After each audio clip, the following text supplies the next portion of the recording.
Podium Podcast. Lo mejor está por escuchar. Saldremos mejores. Con Inés Hernán y Nerea Pérez de las Heras. Aquí estamos milagrosamente una semana más, las dos en pie. Hoy serving Color Block. Color Block, totalmente. Compañera. La insoportable levedad del ser de Milan Kundera, ese libro que nos traumatizó a todos los posadolescentes. ¿Qué ha pasado? ¿Cómo hemos pasado del Color Block a la insoportable levedad del ser? Porque de eres Kundera? insoportable. Porque es que estábamos, a ver, hoy sí nos hemos puesto de acuerdo porque venimos de casa y ya estamos empezando a tener discusiones de matrimonio. Me he hecho unos huevos revueltos, Inés, mientras repasábamos las cosas del día, al ritmo que nosotras repasamos las cosas, que es como el ritmo que llevan las cucarachas cuando enciendes la luz de la cocina, ¿sabes? En la casa del pueblo, que encienden la luz y dices, ¿la he visto o no la he visto? Pues ese es un poco el ritmo de trabajo. Por cierto, nuestro. fíjate, hablando de cucarachas, ese ser infecto milenario... Bueno, también un poco admirable ese ser, ¿no? Las mira, únicas que van a sobrevivir después de un apocalipsis nuclear. Y las deseo toda la suerte del mundo como especie. Tengo que decir que yo no sabía que podían hacer heces, tío. Se hacen unas heces pequeñitas que son como una especie de... como de arroz negro, por así decir, arroz basmati que van dejando ellas en sus espacios. Bueno, una cosa absolutamente deleznable. El otro día tuve una conversación acerca de cucarachas. Ya, evidentemente, pues en mi vida, cuando no ocurren cosas, me las tengo que inventar. Entonces dije, pues chicos, hablemos, ¿por qué no decirlo?, de cucarachas. Te voy a decir una cosita de las cucarachas que quizá te haga gracia, porque yo sé Venga. que tú estás bastante en estas. Y hoy ha comentado Victoria Martín, la he oído que ella también está en estas. Las cucarachas son monógamas. Ah, sí, Las cucarachas son mazo de monógamas. Por favor, si me estoy equivocando en esto, que lo he leído en varios sitios, venid a la puerta de la serie y me partís la puta cabeza. ¿Te imaginas que viene una cucaracha a decírtelo? Sí, son monógamas como nosotras, como todas nosotras. Es que hoy hacía Victoria un alegato sobre la monogamia aburrida que me ha parecido bastante simpático y me ha gustado mucho. Como de ser las tucus, un poco. Has querido, bueno, pues eso, a ver, puede ser esa o puede ser efectivamente, pues yo qué sé, la infanta Cristina pagando una pensión a Iñaki Urdangarín por el silencio. La monogamia te puede salir así también. La monogamia te puede salir cara. Yo Te tengo que puede salir decir un que la churrete. monogamia en muchos casos efectivamente es, bueno, pues esa liquidación de gananciales que a veces pues no sale ganando, desde luego, Nerea. Hay que dejarle en paz a la monogamia, que está viviendo malos tiempos, que está todo el mundo poliamoreando, haciendo ahí unas guarrerías impresionantes. Nosotras somos conservadoras. Haced lo que os dé la gana, chicas, haced lo que os dé la gana, pero sobre todo acompañadnos en nuestro show de Capitol, bueno, que vamos a tener, saldremos mejores live show aquí en Madrid el primer fin de semana de abril. Quedan todavía algunas entradúgilis para ese viernes maravilloso, donde os recibiremos con muchísimo calor y con las piernas abiertas, Nerea, que se dice en nuestra ciudad, bailando. No sean ustedes malintencionados, porque somos unas vedetes, como dice Nerea, de la hoz y el martini. La hoz y el martini, que es lo que nos gusta a nosotras. Cuando estés escuchando este podcast, este programita, nosotras habremos vuelto de nuestro bolo de Granada, que está soldautísimo y que nos hace muchísima ilusión, porque yo soy criptoandaluza y tú eres ya prácticamente andaluza también. Sí. Es que no hay nada más aspiracional que ser de Andalucía. Exacto. Eso es así. O sea, se hace por osmosis. Claro, joder, hombre, sí. ¿cómo ¿Quién no va a querer ser andaluza? ¿Quién no va a querer serlo? Bueno, pues vamos allá, si te parece bien, Nere, con el carrusel de noticias de esta semana. Palántele. Saldremos mejores. Carrusel de noticias. Bueno, buenas noticias porque tenemos al tercer paciente que se ha curado por un trasplante de células madre, se ha curado de VIH. O sea, este paciente, precisamente de 53 años, diagnosticado 4 años antes con VIH, fue sometido a un trasplante de células madre tras sufrir una leucemia. Es el tercero del mundo que se cura definitivamente de VIH, que en estos momentos tiene tratamientos súper avanzados. Hoy traías tú unos datillos sobre este tema, pero también fue la primera epidemia, tiene ya 40 años, han sido 40 y pico años desde el diagnóstico del primer caso de VIH en España, y en todo ese tiempo hemos pasado por muchísimas fases, la de los primeros años absolutamente dramática, que además ha dejado unas consecuencias de estigmatización radical de las personas portadoras del virus en la sociedad. Estigmatización, discriminación. De hecho, Nerea, yo justo antes del programa te comentaba que yo hice una campaña en su momento de, bueno, pues un estudio que hicieron, pues pues de cara a alquilar una vivienda compartida, ¿vale? Aquí en Madrid. Entonces, bueno, pues básicamente el chico, el arrendador, proponía 2 habitaciones a buen precio en el centro y entonces le llamaban por teléfono. Y entonces, él describía el inmueble, le hacía las preguntas pertinentes y al final decía, oye, por cierto, tengo VIH, no sé si esto para ti es un impedimento, tal, y colgaban. Esto era como el 50... ¿Esto en qué año? Este año pasado. Este año. 2022. Entonces, la gente o colgaba o decía, no me interesa, o decían frases como, esto estaba grabado, ¿eh? O sea, son llamadas grabadas reales. O decían, no lo siento, tengo una sobrina. Y luego después había otro porcentaje de gente que decía, vale, me lo pienso y te digo, y te llamo estos días. Y luego después, de las, 30 o 40 personas que llamaron por teléfono, solamente hubo 3 que dijeron, bueno, me da igual, no te preocupes, tal, voy a verlo. Esos son los datos apabullantes para que tengamos claras cuáles son las características del estigma asociado precisamente a las personas que tienen VIH. Yo en mi círculo tengo a 2 personas que tienen VIH y es cierto que no estamos para nada familiarizados con su realidad. O sea, lo de indetectable, intransmisible no ha calado, parece ser. No, y sobre todo que pues tú no sabes que a lo mejor pues ellos evidentemente se toman un tratamiento que al mes ya tienen independizado en la médula espinal completamente la enfermedad y no es una cosa que, o sea, ellos pueden hacer una vida normal, no tienes que taparte el agua cuando estás hablando con ellos, bueno, una serie de cosas. Una serie de cosas que son de los 80, claro. Claro. Es un pánico de los 80. Claro, pero es un pánico que luego después nadie ha querido revertir a nivel social o a nivel con campañas o lo que sea. O sea, solamente todo el rato se está como haciendo un sobreesfuerzo en la prevención y en ciertos, bueno, pues al final colectivos, ¿no? Donde azota más, como puede ser el colectivo LGTB. Y luego después no se hace ese esfuerzo, insisto, de revertir toda esa falacia o esa falta de información respecto de esta situación. Luego después es peña que, por otra parte, recibe una medicación que es muy cara, no pueden irse a vivir fuera de España, tienen que ir a la Fundación Jiménez Díaz. Yo hablo de este caso porque es la situación de aquí en Madrid, mensualmente a recoger las pastillas. Como máximo les dejan hasta 3 meses de recogida de pastillas. Esto en el mejor de los casos, en el caso de que tú tengas tu tarjetita de sanidad española, ¿no? Teóricamente garantizada universalmente, pero ya sabemos todos que esto no es así. Incluso la situación de tus colegas, que es bastante limitante en ciertos aspectos, si tú eres un inmigrante en situación irregular, tu derecho al acceso a medicamentos para controlar el VIH en caso de que seas portador no está para nada garantizada.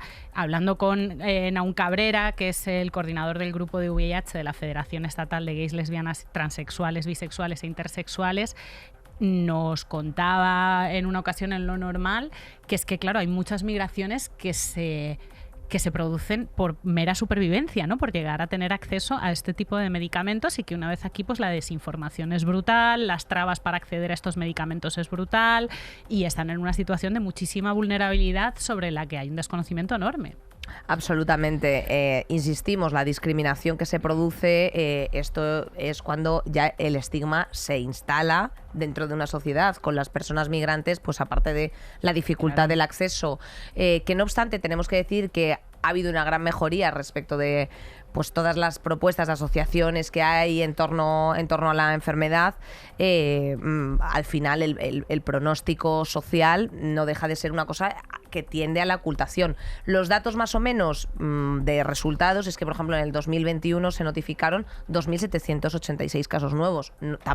Tampoco son 2 o 3 casos aislados, o sea, ya es un volumen. Sí, sí. Entonces, bueno, pues eso te digo. Y que todos los avances hay que agradecérselos siempre a la militancia de transmaricabolleos bis que están empujando desde las asociaciones para que no exista esta desinformación, esta discriminación, esta estigmatización, y para que todo el mundo tenga acceso de verdad a la sanidad pública y universal, incluso en este tipo de casos. Entonces, pues un besito para ellos, que sigan trabajando. Y un besito sobre todo para todas nuestras investigadoras e investigadores que hacen también lo que pueden en unos entornos hostiles de supervivencia absolutamente, donde no les dan espacio, presupuestos u oportunidades de ningún tipo. Por cierto, tenemos pendiente nuestro programa de investigadores e investigadoras. Esto lo tenemos ahí en mente. De precariedad. Gente muy lista y muy precaria. Gente con unos cerebros así gigantes que se les salen por las orejas y una precariedad también enorme, sin nada que echarles de comer. España, exacto. O sea, efectivamente. Y luego después, pues un grupúsculo de gente muy tonta, con un hueco tremendo, o sea, con un huito cerebral, con muchos euros en el bolsillo. ¿Qué decirte que no sepas, querida? A sacar la lima de la desigualdad. En fin, Nere, ¿qué más tenemos por aquí? Una buenísima noticia de nuestros vecinos portugueses que se han pegado una remangada que te cagas para regular los pisos turísticos en Portugal, regular el acceso a la vivienda, porque están desmadrados de especulación inmobiliaria y de alquileres carísimos. Bueno, nos puede sonar esta situación.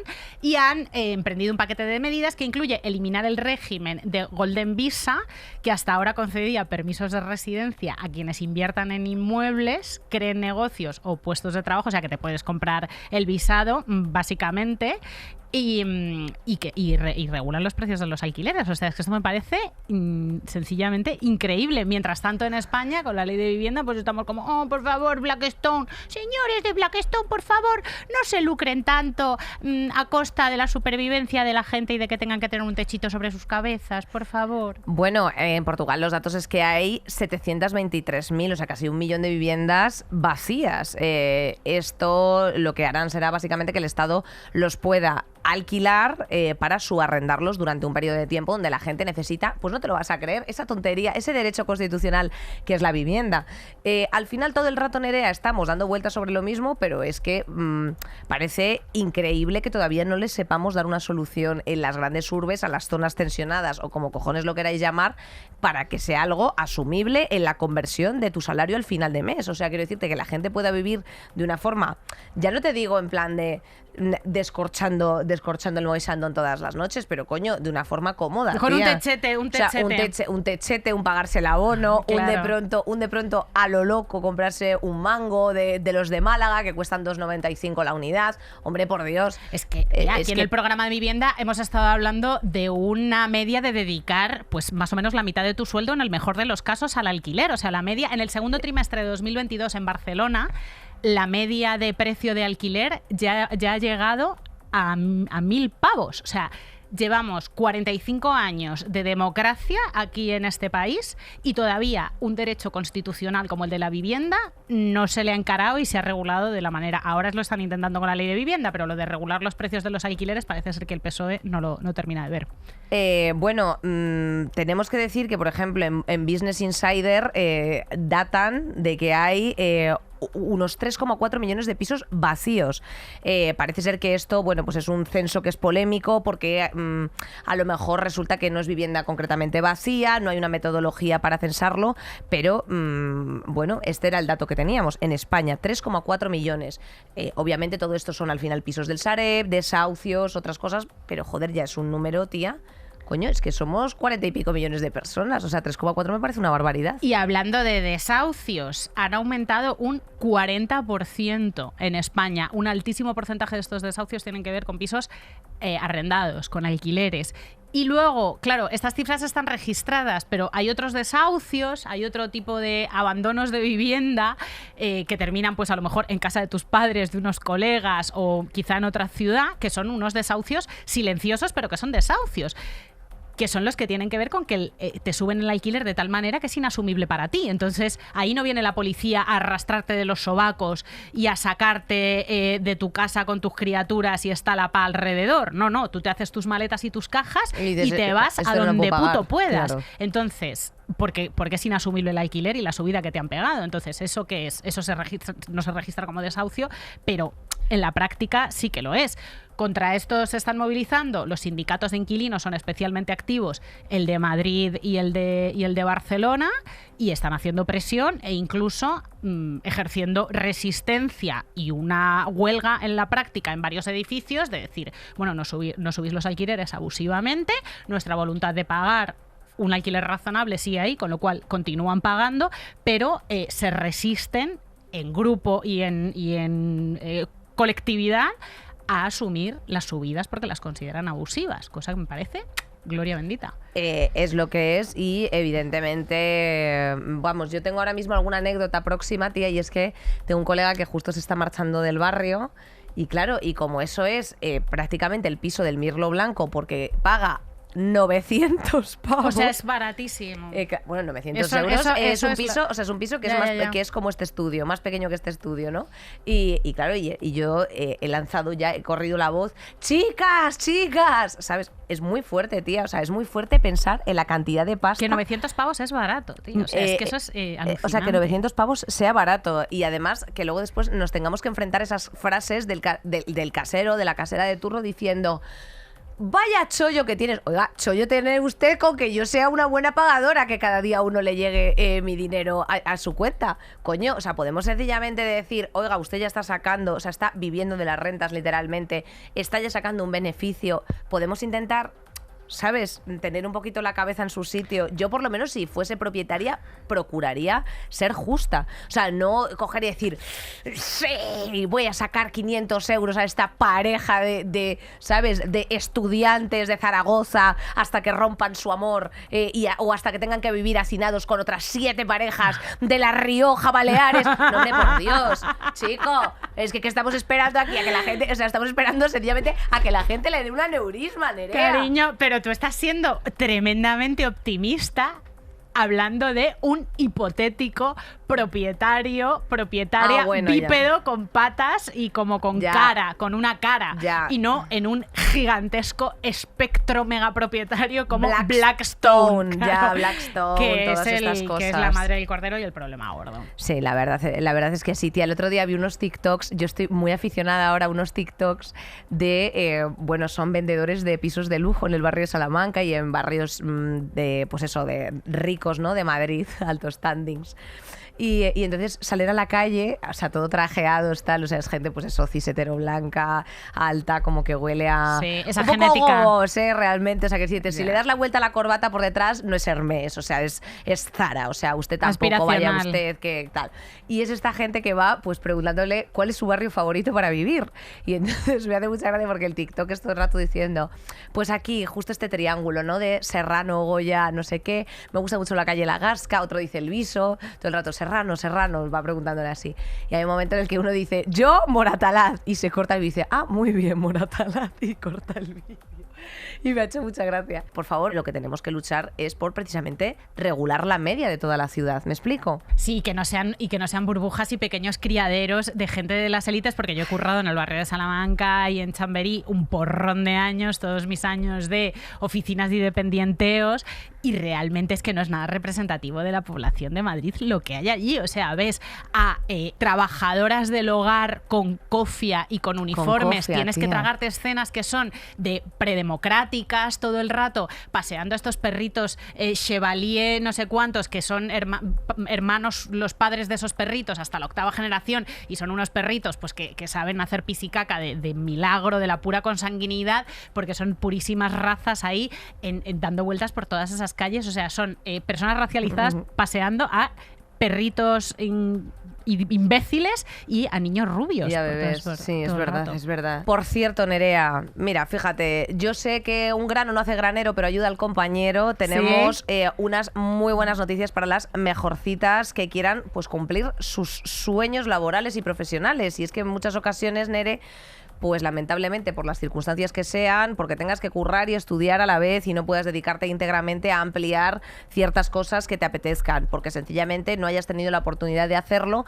Ahora mismo Woman's Secret han sacado su 3ª edición de las becas Real Changers, que bueno, pues es una acción de compromiso social en la que se trabaja precisamente pues en becas formativas para perseguir el sueño y y bueno, me parece bonito. Y para formarse sobre todo, son 3 becas de hasta 8.000 pavos cada una.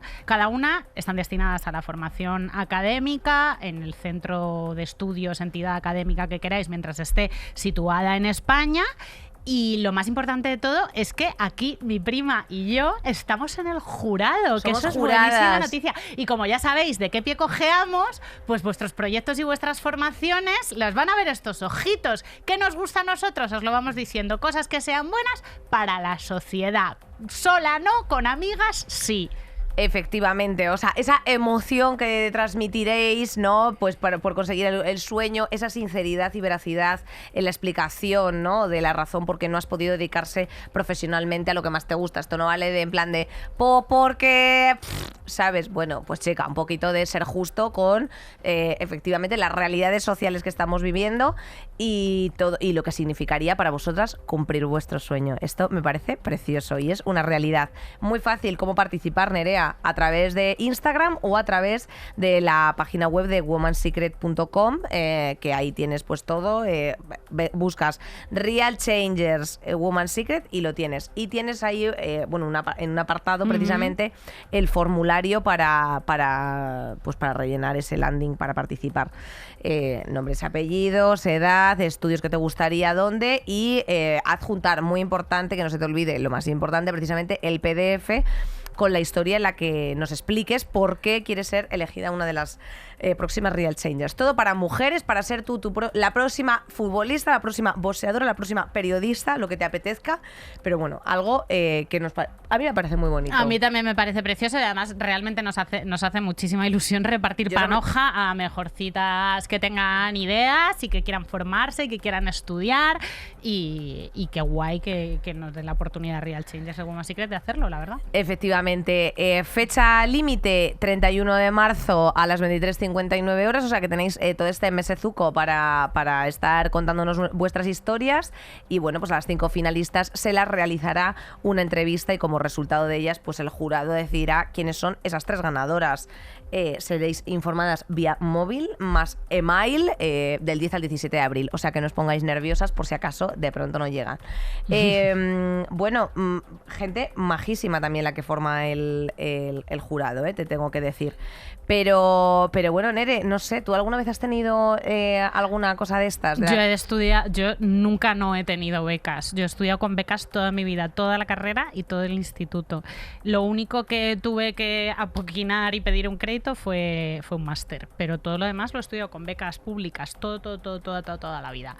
Siempre, porque son unas notas buenísimas, porque os sorprenderá, pero oye, he sido una empollona radical. Ah, sí, o sea, me sorprende una barbaridad. Una empollona repugnante. Súper sorpresas. Soy el peor tipo de empollona, además porque era de esas empollonas que encima tienen amigos. O sea, ya, un ser humano y además Nerea es encima la chapa.com de las de jope, estoy súper nerviosa, sí, lo llevo sin preparar. O sea, cuando suspender. dice eso a sus 41 años de edad, le digo, por favor, señora, cállese. Sí, o sea, me lo dice Olga, en el teatro también, que vas a suspender, ¿no? Imbécil. Exacto, sí. O sea, cállese ya. Pero bueno, voy a suspender. Sí. Mira, ella pone la inteligencia y yo pongo pues un poco la simpatía para bueno, y muchísimas cosas más, cosas más. Inés pone toda la parte de negocio, esa cabeza, esa cara está hecha para las cámaras y esa cabeza está hecha para los euros. Y es una gran redistribuidora del trabajo y del dinero, tengo que decir aquí, Inés, ¿eh? Es un genio de los negocios, yo no. Hablando de redistribuciones, vamos a echar una mirada hacia otro lado que no es Occidente, por fin. Para hacer una lecturilla muy interesante, Nerea, me apetece muchísimo este programa, sí. La verdad, para precisamente hacer un contexto geopolítico integral de China. De China. Globos espías, economía, potencias, esta gente importante, conflictos, microchises, relación con Taiwán, relación con los... O sea, nos hemos traído además a una tía que nos apetecía muchísimo. Vamos a ello. Saldremos mejores. Pues qué alegría poder contar en la tarde de hoy, en el día de hoy, con Alba Leiva. Ella es experta en relaciones internacionales y geopolítica, redactora en el medio de análisis internacional El Orden Mundial y también colaboradora en el programa a media mañana de Radio Nacional. ¿Cómo estás, Alba? Pues encantada de estar aquí, la verdad. Nos hace muchísima ilusión y además, sobre todo, porque creo que es muy complejo en ocasiones acercar pues la geopolítica en general fuera de Occidente para dummies, por así decir, a la sociedad. Y entonces todo el mundo se aventura a opinar y además al final la connotación racista acaba pesando, ¿no? Siempre, ¿no? En plan de, ¡ay, es que los chinos! Oiga, ¿usted sabe cuál es su contexto? ¿Sabe toda la vaina? No, pues entonces sencillamente póngase un punto o abra un libro.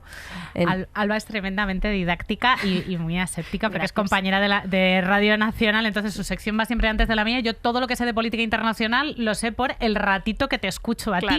Que es que, claro, llegué un día y escuchaba a esta mujer, decía, tiene 8 años, realmente tremendo bebé jefazo que sabe absolutamente todo y además lo explica con una claridad extraordinaria.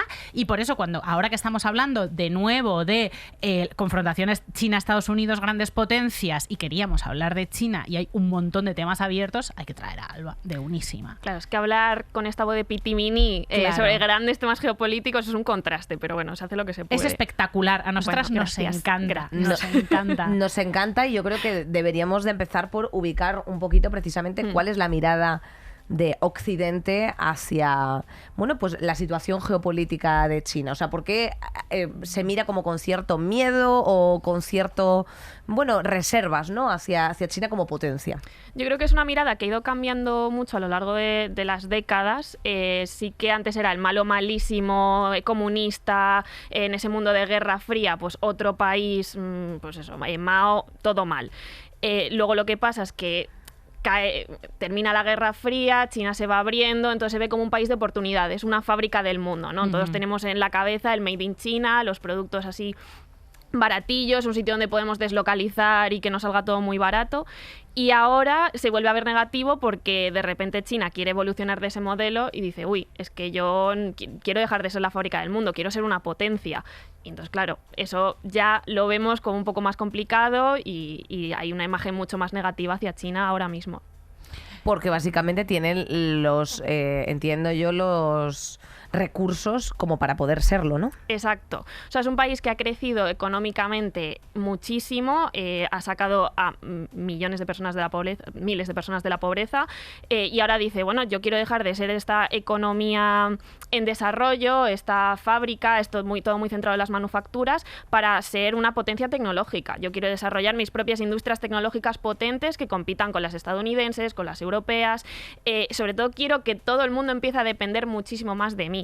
Y claro, eso se ve con temor por el lado de Occidente. Y bueno, pues, China sigue siendo a día de hoy el mayor exportador del mundo y Estados Unidos el mayor importador del mundo. Sí. Y entre estos dos actores imperiales, ¿no? Como de peli de la Guerra de las Galaxias, ha sucedido hace pocas semanas un pequeño drama, que es que el Pentágono ha detectado lo que parecía un globo espía chino en su espacio aéreo junto a la frontera canadiense. Pekín confirma que este dirigible procedía de China, pero que estaba haciendo investigaciones meteorológicas, pero de repente por este dato como que las relaciones se han tensionado muchísimo más entre estas potencias. Cuéntanos bien esto de los globos chinos que nos tiene un poco despistadas. Bueno, es que lo de los globos fue como, ¿pero qué está pasando? ¿Cómo que hay un globo chino sobrevolando Estados Unidos? Es una cosa súper obsoleta. ¿Globos cómo? O sea, un globo... Son globos de Bob Esponja, de esos metálicos. Un globo aerostático, no sé exactamente en qué consiste, pero sí es un globo que vuela a cierta altura y bueno, podría cuadrar con lo que dice China de que realmente es un globo de análisis, no sé si dijeron meteorológico o algo así, que se les había despistado y por razones de fuerza mayor pues había acabado en territorio estadounidense. ¿Qué pasa? Que también puede ser un globo espía con una serie de sondas y de mecanismos para espiar y pues captar a lo mejor ondas de radio, ondas de móvil, hacer unas fotillos por el territorio. ¿Qué pasa? Que si pensamos en cuestiones de espionaje, ya tenemos los satélites. O sea, hay satélites superpotentes que te pueden ir ahí al milímetro, como es una base militar estadounidense, y ¿para qué de repente metes un globo? Bueno, pues porque puede captar otras cosas.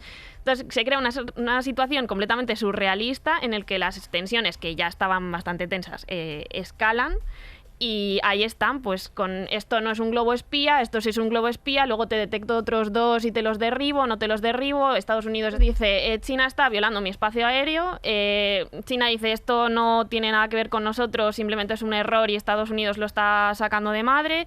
Y claro, al final es una cuestión más dialéctica que realmente de espionaje. Porque bueno, espionaje va a haber siempre, ellos van a sacar una información de una forma u otra, pero bueno, los globos te dan ese pie a decir, oye, estamos peleados, estamos compitiendo y nos preocupan estas relaciones. ¿Y es verosímil el pensar que, o sea, ese temor que hay hacia estos globos, a tu criterio ya, o sea, a tu criterio con tus conocimientos, tu visión y cómo estás en la política internacional, es esta alarma o esta cobertura que se le está dando constantemente en medios a los globos, ¿está justificada? O sea, ¿qué versión? Yo creo que, a ver, llama mucho la atención. Entonces, claro, es normal que los medios digan, uy, ¿cómo que hay un globo ahí sobrevolando? Vamos a mirar qué pasa aquí. Pero yo creo que está un poco sobredimensionado. Creo que al final es un síntoma más de esas tensiones China-Estados Unidos, de esa escalada dialéctica, y bueno, ahora son los globos, pero pasado mañana será otra cosa. Es lo que decía, espionaje va a haber siempre. Y esto, claro, bueno, pues a lo mejor ganan un poco más de información de esta forma, pero nada que no puedan ganar con un satélite que ya tienen. Es muy interesante porque estás mencionando todo el rato pues estas escaladas dialécticas, sí, y bueno, todos estos términos que en materia de pues derecho internacional o de diplomacia, bueno, pues pueden tener un sentido, pero realmente la guerra industrial entre China y Estados Unidos, y cuando decimos Estados Unidos hay cierto coletazo que nos afecta a Europa, evidentemente. Comienza en 2018, cuando precisamente Donald Trump anuncia la intención de imponer aranceles de 50.000 millones de dólares a los productos chinos. Entonces, en represalia, la República Popular China pone unos aranceles a más de 128 productos estadounidenses, incluyendo la soja, ¿no?, que es una de estas principales exportaciones, y ya se empieza a liar. ¿Qué ocurre con esta guerra, por así decir? O sea, porque es como una continuidad de la Guerra Fría. ¿O qué es? No, porque quiero decir, en la Guerra Fría incluso había ciertos acercamientos diplomáticos, bueno, todo muy en ese mundo de bloques, ¿no?, que tampoco permitía que se acercase mucho más, pero pensemos que a lo mejor la visita o sea, una de los primeros contactos diplomáticos fueron unas visitas de presidentes estadounidenses en los 70. Entonces, bueno, pues había un cierto contacto. Yo creo que China ahí se veía más, pues, como una amenaza dentro de ese bloque comunista, pero también algo a lo que tampoco era una gran amenaza como sí que se la percibe hoy en día, ¿no? Y esa relación va evolucionando y realmente en las décadas previas hay un acercamiento económico bastante grande. Hay acuerdos comerciales, hay pues eso, visitas bilaterales de unos y otros.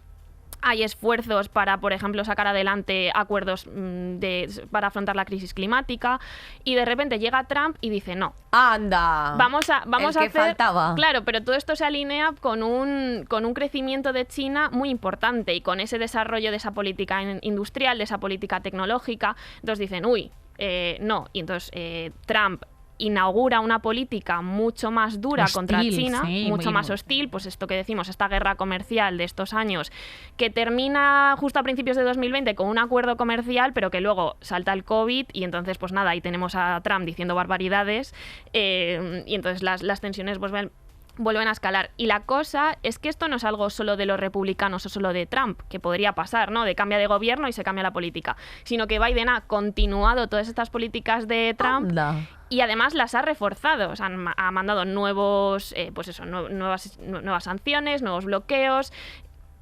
Al final toda una política económica mucho más agresiva hacia China y a limitar su desarrollo tecnológico. Pero de cara a la galería, Biden parece, o sea, sí ha tenido reuniones con Xi Jinping, de cara a la galería parece que la relación, hasta el momento del teatrillo rarísimo de los globos, la relación era muchísimo mejor que con Trump, también porque Trump era una drag un poco que se desmelenaba, y durante el COVID pues señaló que ellos eran los culpables absolutos, dijo un montón de barbaridades, y luego había necesidad comercial tanto por parte de Estados Unidos como de Europa de las manufacturas, mascarillas y demás. O sea, hubo ahí un momento de crisis muy gorda, pero de cara a la galería parece que Biden es más cercano, ¿no? Claro, aquí lo que lo determina es la imagen diplomática que tú proyectas. O sea, tú tienes a Trump pues siendo un energúmeno, soltando barbaridades, fomentando el racismo incluso contra la población china, incluso yo creo que ya la población asiática, que creo que sufrió mucho durante la pandemia por los estigmas que se les impusieron. Y luego tienes a Biden, que sí, que tiene está teniendo una política muy dura contra China y una retórica muy dura contra China, pero obviamente lo hace desde una moderación y un saber estar que parece que no va a declarar la guerra pasado mañana, pero esas políticas duras siguen estando ahí. O sea, el fondo es el mismo. El fondo es el mismo con Trump y con Biden. Exacto. Qué marrón, compañeras. Es un buen marrón. O sea que al final, en resumidas cuentas, la mirada que tendríamos un poco desde Occidente bebería de todas las relaciones previas de Estados Unidos, o sea que Europa se ve condicionada por Estados Unidos. No lo sé si esto es así o no. Sí, Europa está en una encrucijada, que es lo que le pasa siempre a Europa. Ese es Correcto. el problema. O sea, like at the OTAN. Exacto.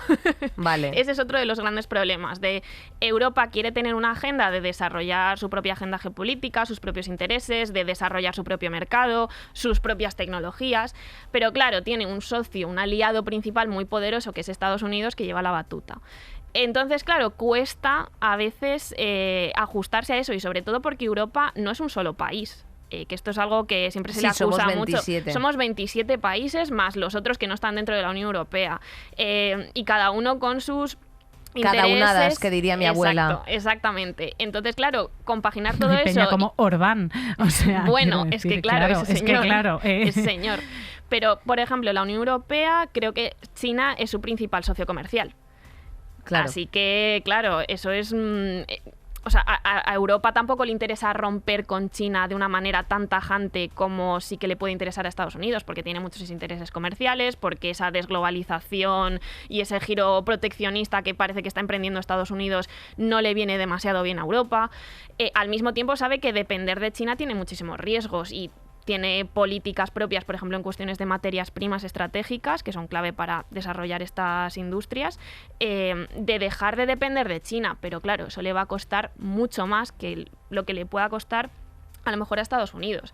Así que bueno, está ahí en un terreno complicado. En otras palabras, ¿en qué dependemos de China? ¿En qué depende? Bueno, claro, aquí hay mucho que desglosar. No, claro. ¿En qué no? Dependemos... Mira... Podría decir, a lo mejor distintas materias primas, tendríamos que ir sector a sector, pero un ejemplo muy bueno y creo que poco conocido son las tierras raras. Ay, eso es interesantísimo, que te lo oí. Las tierras raras. Las tierras raras, que ni son tierras ni son raras. O sea, son unos elementos químicos, o sea, de la tabla periódica, que sirven para construir muchísimos materiales, pues desde imanes súper potentes a tecnología militar, a las baterías de tu coche eléctrico híbrido, a un molino de viento, o sea, tienen un impacto muy fuerte y sobre todo lo van a tener a futuro con la transición ecológica. Bueno, pues China es el principal productor, el país que más reservas tiene, y Europa importa a lo mejor el 98% de las tierras raras de China. Tierras raras. Claro, pero las hay en otros lugares. Lo que pasa es que hacen falta unas infraestructuras para... Claro. O sea, explícanos más de esto de las tierras raras, porque a mí me absolutamente apasiona, porque como que suena una cosa muy exótica. Sí, pero... suena extraño, pero...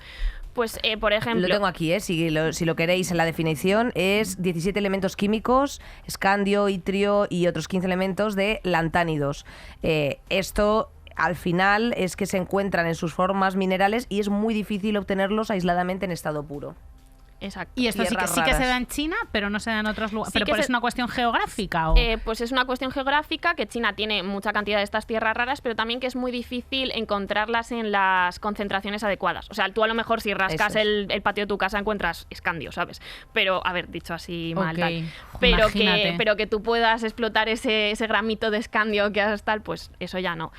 Estados Unidos, por ejemplo, tiene una mina que la ha reabierto. Australia sí que tiene producción. Hay otras zonas del mundo que también tienen, pues a lo mejor tienen yacimientos, pero no tienen la infraestructura para desarrollarlo. China tiene esas dos cosas. Europa no tiene, por ejemplo, ningún yacimiento en activo. Sí que hay yacimientos de tierras raras por ver qué hacemos con ellos. Pero claro, Tía, eso no es, somos nadie. no somos nadie. Oye, eso, por ¿y ejemplo, por eso es qué? un ejemplo. Luego hay otros materiales y otras cosas en las que cada vez dependemos más de China. Porque son importantes para la transición ecológica, las tierras raras. Pues precisamente por sus aplicaciones en, por ejemplo, los coches eléctricos, Sí. ¿no? O sea, la apuesta de la Unión Europea por esa transición ecológica se basa mucho en los coches eléctricos, ¿no? En fomentar esa transición hacia estos vehículos. ¿Qué pasa? Que tú, para construir las baterías de esos vehículos, necesitas tierras raras. Está muy bien que tú tengas una industria superpotente de coches híbridos y eléctricos, pero si eres muy dependiente de las materias primas que hacen falta para fabricarlos, sigues estando fastidiado. Por lo tanto, imagínate que China pone un embargo a las tierras raras. ¿Europa qué hace? Pues geopolíticamente se puede acabar plegando a los intereses de China. Y eso pues ¿Y puede qué ir a... exigencias puede tener en un momento determinado China o qué exigencias ha tenido con Europa? Exigencias con Europa, bueno, hasta Europa ahora tampoco ha hecho unas exigencias muy... Somos unos mierdas. Somos Tampoco unas tal. mierdas, Pero por somos ejemplo, una la amiga cuestión de subalterna. Taiwán, hay Anda. países Taiwán, que reconocen claro. Taiwán. La Unión Europea, bueno, esto ya no lo sé. Expliquemos tanto. la situación, por favor, para poner a la gente en situación, la situación de Taiwán, la situación Vale, pues... de soberanía de Taiwán. Vale, esto nos tenemos que ir ya casi a la revolución de Mao, el inicio de la China comunista, ¿no? Básicamente, el gobierno anterior, la República de China, ese gobierno huye a Taiwán y se crea como pues la República Popular de China está en la China continental y la República de China está en la isla de Taiwán. ¿Qué pasa? Que hoy en día ya Taiwán quiere considerarse un país independiente y China dice que eso es una provincia rebelde que está buscando un independentismo que ellos no aprueban y ellos dicen que Taiwán es suyo. Entonces, claro, Taiwán al mismo tiempo pues tiene el apoyo de Occidente, de Estados Unidos. Hay muchos países aún así que no lo reconocen como país independiente. Pero China supedita todas sus relaciones, o cada vez lo hace más, esas relaciones comerciales, a que tú reconozcas o no Taiwán. Bueno, pues a lo mejor con la Unión Europea, o más que con la Unión Europea, con países europeos, todavía no lo hace tanto, pero si llegamos a un punto en el que somos muy dependientes, pues a lo mejor se puede permitir hacerlo. Hay que bajar y agachar el lomo. Claro. Tremendura, ¿eh? Entonces eso es una movida. ¿Puedes decirnos en 2 líneas cuál es el conflicto de China y Taiwán para que la gente lo ubique un poco? Vale, es un conflicto de soberanía que Taiwán quiere ser un país independiente. Correcto. Y China dice que no, que es una provincia rebelde que quiere recuperar. Y además Taiwán tiene el apoyo militar de Estados Unidos. Por lo tanto, hay una tensión ahí. Y Taiwán tiene otra cosita que es el control de la producción física de microchips en Exacto. este momento. De Taiwán los tiene los microchips. que Ay, son chicas, que es es verdad. sencillamente de lo que depende absolutamente todo el mundo moderno, poder militar, económico, Todos los microchips están en geopolítico. Taiwán Bueno, ahora tenemos también. bastante, ¿no? De la Bastante. Y las fabricación. tierras raras. Ay, Es chicos, yo- taiwanesa, de verdad. claro, Mira, claro. hablábamos antes de tierras raras, ¿no? Y de, digamos, un poco entre comillas, ¿no? Monopolio de producción. Los chips también son clave para la transición ecológica, para las nuevas tecnologías, para todo el sector de la defensa, ahora que hablamos tanto de seguridad y estas cosas. Entonces, claro, tanto Europa como Estados Unidos como la propia China quieren desarrollar todas estas industrias de las que hemos hablado antes. Necesitan una industria propia de chips y de semiconductores. Si uno de los principales productores de estos elementos es la isla que tiene un conflicto territorial y de soberanía con China, pues es un poco complicado. Sus muertos. Pero tío. dicen que, por ejemplo, Taiwán ahora dicen que es un escudo de silicio, porque esa fabricación de chips es precisamente lo que impide que China invada Taiwán. Y también lo que asegura el apoyo militar de Estados Unidos. Un escudo de silicio porque es de lo que están hechas estas cositas. Exacto. Y una guerra y una escalada. Claro, es que la guerra no es fría, es escalada comercial en producción Sí, y es comercio. competición Es comercial En el al mundo 100%. capitalista, ¿qué es lo que manda? Bueno, y para los cambios geopolíticos, siempre el gran peaje de los virajes de quién es la soberanía pasa por una puta guerra, que es lo que estamos viviendo. ¿Qué Sí, papel o no, tiene? no necesariamente una guerra, pero sí elementos disruptores, ¿no? A lo mejor esto claro, ya es un gran debate de dónde establecemos los grandes cambios geopolíticos. Sí, las guerras se identifica muy bien y yo creo que, por ejemplo, la guerra de Ucrania, que no es el tema de hoy, pero yo creo que es uno de los grandes aceleradores del cambio de orden internacional. Pero también nos podemos ir a, yo qué sé, el 11S en 2001, que no es una guerra, pero es un ataque. Nos podemos ir a la pandemia. Nos podemos ir incluso a la crisis de 2008 en algunas cosas. Entonces, depende de dónde mires, pues bueno. Bueno, precisamente haciendo una mirada a la proximidad y aprovechando este año que se cumple ahora precisamente de guerra o de conflicto Ucrania-Rusia, ¿qué papel tienen entre Rusia y China? Porque la gente lo que ha tendido es directamente trazar un hilo de cómo son los dos comunistas. ¿Esto es real? Sí, hay mucha gente que dice, claro, es que esto es... no, yo te hablo de lo que dice la generalidad. Bueno, a ver, ha habido una visita la semana pasada de un alto dignatario. Sí. Realmente no nos estamos inventando... A ver, para empezar, no son los dos países comunistas, porque Rusia hoy en día no es comunista, partamos de esa base. Además, durante la Guerra Fría tampoco se llevaban especialmente bien, o sea, no eran un bloque... Luego tienen ellos sus tensiones y sus cosas, o sea, ahí hay mucha tela que cortar. Pero básicamente, creo que fueron un mes o unas semanas antes de la invasión, China y Estados Unidos, China y Rusia se reúnen y trazan como una amistad sin límites. Que dices, madre mía, forman un bloque. No. Porque luego, llaman así, amistad sin límites. Una amistad sin límites, que queda como muy poético, pero luego no se traduce en nada, ¿no? Esto, otra muestra de pura palabrería. Sí, es una amistad como en Instagram, ¿no? Sí, de mierda. Un poco interesante. como entre podcasters. Exacto. Exacto. Bueno, pero Rusia invade Ucrania y China, en vez de apoyar a Rusia a tope, como si por ejemplo lo estamos viendo con Estados Unidos con Ucrania o con Europa con Ucrania, es más equidistante. Entonces no condena la invasión, pero tampoco manda ayuda militar a Rusia, por ejemplo. Entonces tiene una visión más alejada de yo a mis movidas, esta gente que haga lo que sea, y a mí no me van a arrinconar con Rusia. ¿Por qué? Porque China tiene el objetivo de que todo el mundo sea dependiente de él. Entonces para eso te tienes que llevar bien con Europa, tienes que trazar un comercio bilateral con otras partes del mundo. Si de repente a ti te caen unas sanciones de la nada porque estás apoyando a Rusia en un conflicto que ni le va ni le viene, pues puedes salir perjudicado para tu propio proyecto geopolítico, comercial, pues todo esto que hemos estado hablando antes. Entonces, ahora mismo China pues sigue manteniendo esa postura, Estados Unidos aprovecha toda esa retórica de confrontación hacia China y dice, no, estos están mandando armas, China va a estar detrás de Rusia, le va a apoyar, al mismo tiempo China dice, no, Estados Unidos es quien está alimentando la guerra de Ucrania, es el gran culpable, pero luego, por ejemplo, no le dice nada a los países europeos y se reúne con ellos y dice, bueno, estamos preocupados por la seguridad europea. Claro. Es que es un actor tan importante China y como al que se le tiene tanta distancia y tanto miedo que se aprovecha el discurso por una parte y por otra, pero lo que nos está llegando principalmente es el miedo a esa alianza Rusia-China, que es verdaderamente bastante lejana, ¿no? O sea, claro. Una cosa es que... A ver, han trazado ya un gasoducto, ¿no? Entre ellos. Claro. O sea, para el tema de los recursos que está ocurriendo ahí. Pero eso es muy interesante porque al final, o sea, lo que decíamos, ¿no? China quiere que todo el mundo dependa de él, incluido Rusia. Entonces Rusia sacrifica todo su mercado europeo, que era un mercado ya trazado con unos gasoductos, todo muy bien implementado, y dice, bueno, pues invade Ucrania, esto se ha acabado. Y ellos dicen, bueno, pues claro, como Rusia es mi amistad inquebrantable, pues estos me ayudarán. ¿Qué pasa? Que tienes que construir toda esa infraestructura, que eso lleva años, si no décadas. Que aparte, ahora solo tienes un comprador.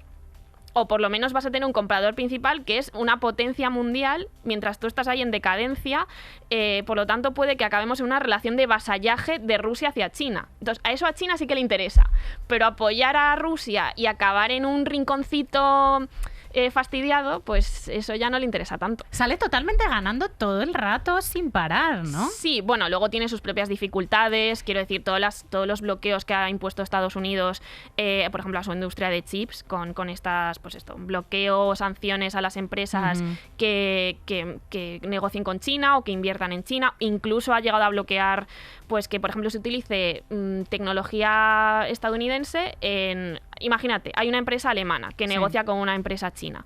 Y vale, pues ahí no hay ningún problema en teoría porque es una cosa entre Alemania y China. Pero si esa empresa alemana tiene componentes estadounidenses, tecnología estadounidense, pues eso Estados Unidos lo bloquea, lo sanciona. Claro, eso para que China desarrolle su propia industria de chips, pues ahora mismo está muy coartada, tiene dificultades para desarrollarla. Mencionabas en Twitter hace poco el término referido, creo que a esto, desglobalización, ¿no? Que es esta relación de proteccionismo que se puede dar en un ejemplo como el que estás poniendo. ¿Hacia dónde vamos en este sentido? Desglobalización. ¿Qué nos iba a decir, amiga? Eso es una de los grandes debates y de las grandes tendencias que están de fondo y que yo creo que van a ser más interesantes en los años desde el campo de la geopolítica y bueno, de la economía también, que llevamos décadas hablando de globalización y ahora vemos estos giros proteccionistas de Estados Unidos, Europa que no sabe muy bien qué hacer, que al mismo tiempo también tiene que responder a Estados Unidos en otras cosas. Todos miran un poquito más para casa, son más proteccionistas y más pragmáticos. ¿Qué pasa? Que esto, pues luego hay otros problemas de fondo a lo mejor tú estás sacrificando eficiencia que te traía la globalización por una mayor seguridad. Esto puede ser positivo en muchas cosas, pero también puede ser muy negativo.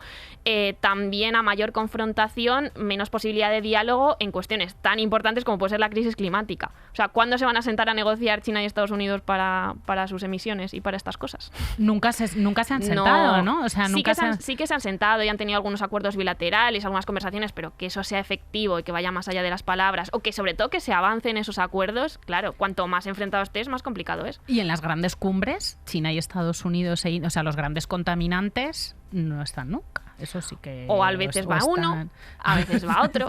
Esto ya depende de las apetezcas. Sí. Venimos a recordar que, claro, la mirada que estamos haciendo es de China hacia afuera a nivel geopolítico, efectivamente. O sea, no estamos haciendo de cómo, en qué condiciones está allí la gente, si estamos utilizando también en otro lado, precisamente porque China es uno de los grandes exportadores o una de las grandes fábricas, como tú dices, de Occidente, y en qué condiciones estamos también utilizando ese flujo. Claro, ahí hay una cuestión muy interesante que es, acabamos con esa deslocalización que en cierto sentido traía cosas muy negativas, ¿no? Bueno, pues en Europa nos permite comprar ropa a un nivel muy barato, o comprar tecnología o ciertas cosas de forma muy barata, pero a lo mejor... muy contaminante. Y muy contaminante, pero uno, eso, es muy contaminante, y dos, hay que ver las condiciones laborales en las que trabajan esos trabajadores, ¿no? Entonces, claro, bueno, pues a lo mejor relocalizando ese tipo de industrias te aseguras que uno sean menos contaminantes porque a lo mejor cumplen estándares europeos, que se pague mejor a esos trabajadores. Entonces, bueno, pues ahí también es esa idea de la deslocalización de la contaminación. Como digo, la desglobalización tiene partes negativas y partes positivas, y a lo mejor en cambio climático y sobre todo en seguridad de recursos y de industrias y de, bueno, pues no depender tanto de otros, puede ser positiva, pero bueno. Sí, o sea que, bueno, básicamente tampoco seamos unos sapos. O sea, si al final la cooperación internacional tiene que ser efectiva de forma multilateral, no solamente por parte de unos países, y también somos nosotros los que estamos yendo allí a decir, ay, pues te pago 1 céntimo, cariño, que me sale fenomenal, en vez de poner ¿no? grandes espacios, o sea, con condiciones dignas y una serie de cosas. O sea que luego después no solamente es lo que se oferta, sino las condiciones que por otro lado también se aceptan. ¿Qué puede ser la desglobalización? ¿Puedes llegar a suponer el fin de esto, ¿no? De estas fábricas infames? Es muy difícil. Es complicado, porque claro, desmontar toda la globalización y todo el sistema económico como lo entendemos hoy en día, el sistema capitalista, ¿no? Eso no se hace de hoy para mañana, y por supuesto va a haber industrias que van a seguir deslocalizando y va a seguir habiendo países que sigan pues teniendo unas condiciones mínimas y horribles a sus trabajadores, por la propia estructura del país y bueno, pues por quién puede ir ahí a hacer negocios, etcétera. También surgirán nuevos sectores que se beneficiarán de esas ya canales de globalización. O sea, la globalización no va a acabar ya, ni la deslocalización va a acabar ya, pero esto al final hablamos de tendencias que siguen unos u otros. Entonces, bueno, ahora es a relocalizar, a regionalizar. También se habla de regionalización, ¿no? De, bueno, pues a lo mejor te quedas en tu región. Eso nos podemos ir, por ejemplo, al caso de Estados Unidos con México. Vale, me saco la fábrica de China, pero la pongo en México. Bueno, a lo mejor las condiciones mejoran un poquito, pero tampoco muchísimo. Sí, pero también sigue habiendo una mini globalización en el país en el que te puedes aprovechar más económicamente de tu entorno y en el que explotación, exactamente. Ahí estamos. Mini globalización, 2 puntos, explotación.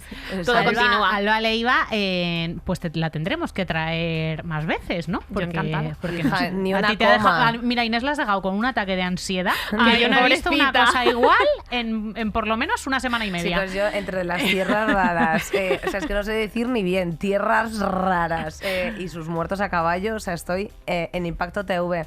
Pues querida, muchísimas gracias por haber venido. Nos ha encantado, nos hemos enterado de muchísimas cosas, ha sido súper didáctica. Me alegro. Y lo que te rondaré, Morena. Porque esto no es ninguna tontería. Es que aquí hay, y esto no se acaba aquí. Según íbamos abriendo temas, iba yo diciendo, madre, y otro melón, y otro melón.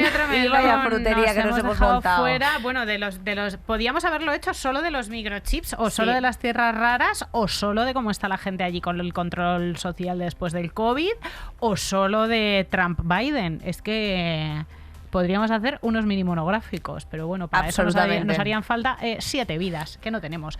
Compañeras, esperamos que os haya gustado mucho, que os hayáis enterado de todo bien para vuestras conversaciones de taberna. Nunca estamos solas, siempre acompañadas de nuestra gentecilla de la pecera: Marisa, Julia, Terci, Gema, Ane, Sara, Luque, Reina, documentalista, mi compañera Inés Hernán aquí estamos. A mi siniestra, y Alba Leiva, ya te volveremos a traer. Bueno, te vamos a utilizar de consultorio internacional, eso va a ser así. Yo encantada de venir y muchas gracias. Prepárate para que circulen los audios de WhatsApp. Y a vosotras hasta la semana que viene. Saldremos mejores con Inés Hernán y Nerea Pérez de las Heras.